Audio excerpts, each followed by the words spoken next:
स्वास्थ्य समिति के ही कर्मी हैं, लेकिन गहरी साजिश के तहत स्वास्थ्य समिति के इन कर्मियों को कंपनी के हवाले कर दिया गया और कंपनी इन कर्मियों का बड़े पैमाने पर शोषण कर रही है। इस महंगाई में मात्र 11,500 रुपया पर ये लोग काम कर रहे हैं, जबकि ड्राइवर हों या ईएमटी हों, ये कुशल श्रमिक की श्रेणी में आते हैं।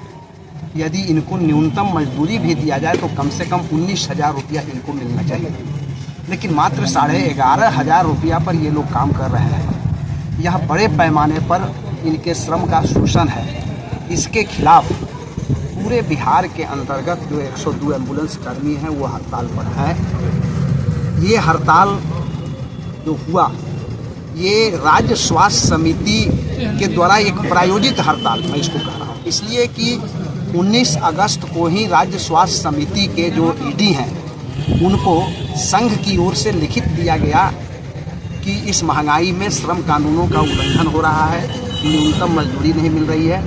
इस संबंध में वार्ता हो, त्रिपक्षीय वार्ता हो, जिसमें यूनियन के प्रतिनिधि, राज्य स्वास्थ्य समिति के प्रतिनिधि और जो कंपनी चला रही है वो तीनों के प्रतिनिधि बैठ करके आपस में सहमति बनी। लेकिन राज्य स्वास्थ्य समिति ने इस आवेदन को जो सूचना दिया गया उसको इंटरटेन नहीं किया, जिसका नतीजा है कि उब करके 1 तारीख से बिहार के कुछ जिलों के एम्बुलेंस कर्मी हड़ताल पर गए, कुछ जिलों के 3 तारीख से गए और ये पश्चिम चंपारण जिला के जो कर्मी हैं वो 4 तारीख से आज हड़ताल पर, अनिश्चित हड़ताल पर अपना एम्बुलेंस बंद करके चले गए। हम लोग ये मांग करते हैं कि न्यूनतम मजदूरी की गारंटी किया जाए। इस हड़ताल का उद्देश्य है कि हम सभी एम्बुलेंस कर्मी बिहार एम्बुलेंस कर्मचारी संघ के आह्वान पे आज से हड़ताल पे गए हैं। हालांकि पूरा बिहार के और भी जिला जो है 1 तारीख से अनिश्चितकालीन हड़ताल पे चले गए हैं। हमारी मुख्य मांगे हैं कि श्रम अधिनियम के तहत न्यूनतम मजदूरी का जो निर्धारण किया गया है उसके तहत हमारा वेतन भुगतान किया जाए, 8 घंटे की ड्यूटी दी जाए जो श्रम विभाग द्वारा निर्धारित किया गया है। तीसरी हमारी मांग है कि हमारी रिटायरमेंट की आयु यानी कि सेवानिवृत्ति की आयु 58 वर्ष जो कर दी गई उसको संशोधित करते हुए 60 वर्ष की जाए।